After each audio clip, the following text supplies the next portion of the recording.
y que al pueblo le convenía entrar al disfrute de esa tierra. Durante el pueblo estuvo allí, en el desierto, vio grandes obstáculos.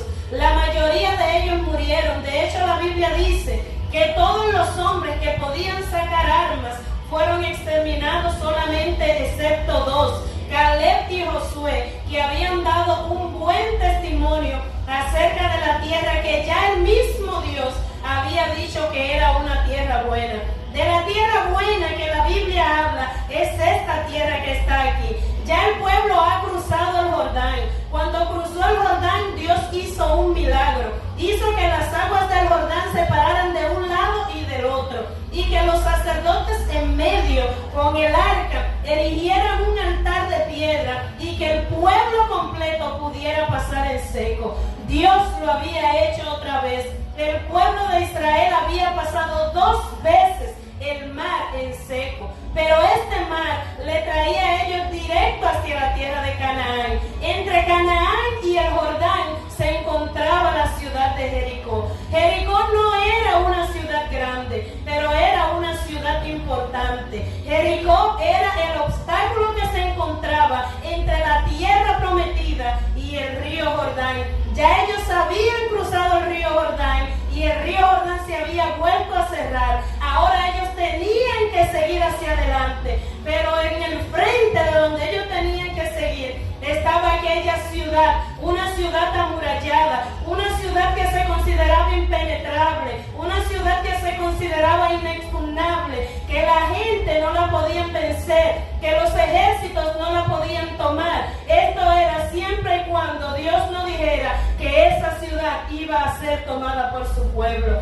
Y así ocurrió. Dios llama a Josué, y la Biblia antes de eso, en el capítulo 5, si ustedes ven su Biblia, dice que Josué allí en medio de su campamento en Gilgal ve un hombre, ve un soldado y lo ve con la espada desenvainada. Y Josué, como buen comandante en guerra, le dice: pero ven acá, yo no he mandado a nadie a desenvainar su espada. Y cuando se acerca le dice: ¿y tú? ¿De quién eres? ¿Eres de nuestro ejército o eres del ejército contrario? Y aquel hombre que estaba con aquella espada desenvainada, que José lo identificó como un soldado, le dice: ni del ejército aquel, ni de este, soy el príncipe del ejército de Jehová. Y ese que estaba ahí parado frente a Jehová no era más que otro que Jehová Shabaoth, el Dios todopoderoso. Era una teofanía. ¿Y cómo nosotros podemos saber eso? Porque la Biblia dice que Josué se postró y lo adoró. La Biblia guarda silencio acerca de la conversación de Jesucristo y Josué.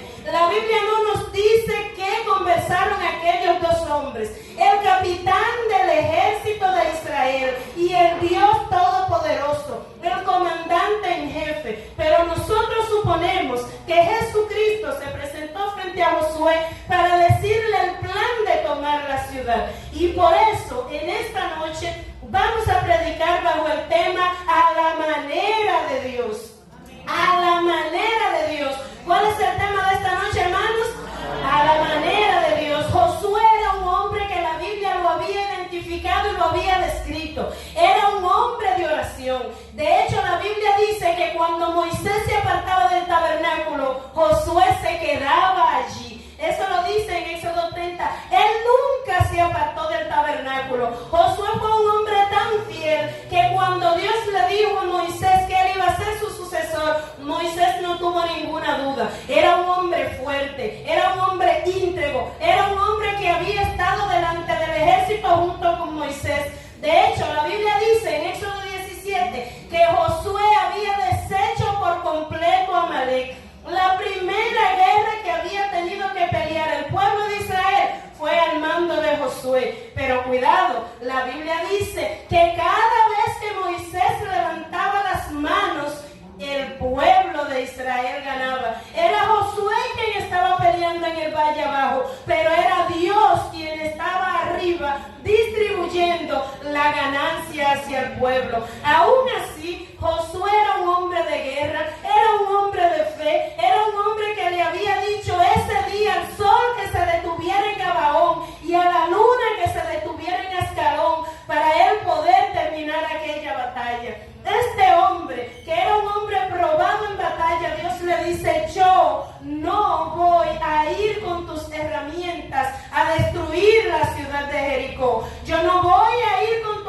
astucia, yo no voy a ir con tu fuerza. Ahora, Josué, yo quiero que tú lo hagas a la manera de Dios. Hermanos, y en eso consiste la vida cristiana. La vida cristiana consiste en que la vivamos a la manera de Dios. Siempre y cuando nosotros querramos vivir la vida cristiana en nuestras propias fuerzas, vamos a fracasar. La victoria está garantizada cuando nosotros lo hacemos a la manera de Dios. ¿Y cuál es la manera de Dios, hermanos? La manera de Dios es esta.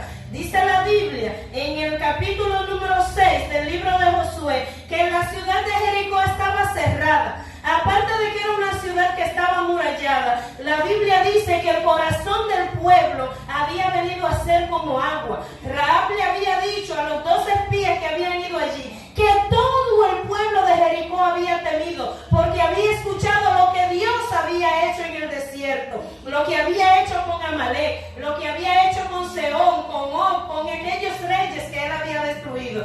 Y entonces el pueblo de Israel estaba temeroso. Pero aún así, dice la Biblia que aquella ciudad tan inexpugnable, tan grande, tan amurallada, que según la historia dice que esta ciudad tenía un antemuro. Y luego de ese antemuro tenía un muro. Entre el antemuro y el muro vivían personas. Ese antemuro era de 6 pies, 5 pulgadas y tenía 7 pies de ancho. Había un muro que tenía 18 pies de ancho y 7 pies de ancho. Y entre el antemuro y el muro, por si algún ejército lograba derribar el antemuro, había entonces condominios y personas ahí armadas que estaban dispuestas a matar para que no se llegara al muro. Aquel muro era tan ancho que encima del muro podía recorrer el ejército entero en carros la muralla. Era tan ancho y tan amplio que la ciudad completa se veía. Se podía ver el ejército venir a grandes rasgos. Y aquella ciudad fue la que Dios le dijo a Josué en el capítulo 6, he aquí, yo he entregado en tu mano a Jericó, a su rey y a sus varones de guerra. ¿Cómo? Que Dios había entregado en su mano a Jericó, aquella ciudad que nadie había podido penetrar, aquellos muros que nadie lo había podido derribar. ¿Y cuál era la estrategia que iba a usar Dios? Dios iba a usar una estrategia que nunca antes se había usado, pero era la estrategia a la manera de Dios. Hermano, y cuando Dios te quiere bendecir, no importa lo que pase. La gente te puede decir, pero es que eso nunca se ha visto. Es que nunca se ha visto que una persona que tenga cáncer pueda hacer lo que tú haces. Es que nunca se ha visto que una persona que tenga la deficiencia que tú tienes pueda vivir como tú vives. Es que nunca se ha visto que una persona que nació como tú naciste pueda hacer lo que tú hagas. Pero si Dios dijo que ya Él lo hizo, Él lo hizo. Lo que Dios hace no lo hace de manera racional. Dios no tiene que darle explicaciones al hombre. Él es soberano, Él es todopoderoso y su voluntad se hace por encima de quien sea, por encima de usted y por encima de mí. Lo bueno es que la voluntad de Dios se cumple en tu vida y en mi vida, aunque tú no lo creas, aunque yo no lo crea. Lo que Dios dijo va a ser así, aunque nosotros no querramos que sea así. Entonces, ¿qué nos toca a nosotros como iglesia? Estar alineados a la voluntad de Dios. Pero ¿sabes cuál es la voluntad de Dios? No importa que tú no sepas. Dios no tiene por qué darte explicaciones. Lo importante es que tú sepas que su sagrada palabra dice que su voluntad es perfecta, que su voluntad es buena, que su voluntad es lo que te conviene a ti, es lo que me conviene a mí, porque es la que convierte el alma. Gloria al Señor. Y cuando Josué llega allí a aquella ciudad, hermanos, hay algunas cosas interesantes que nosotros podemos ver.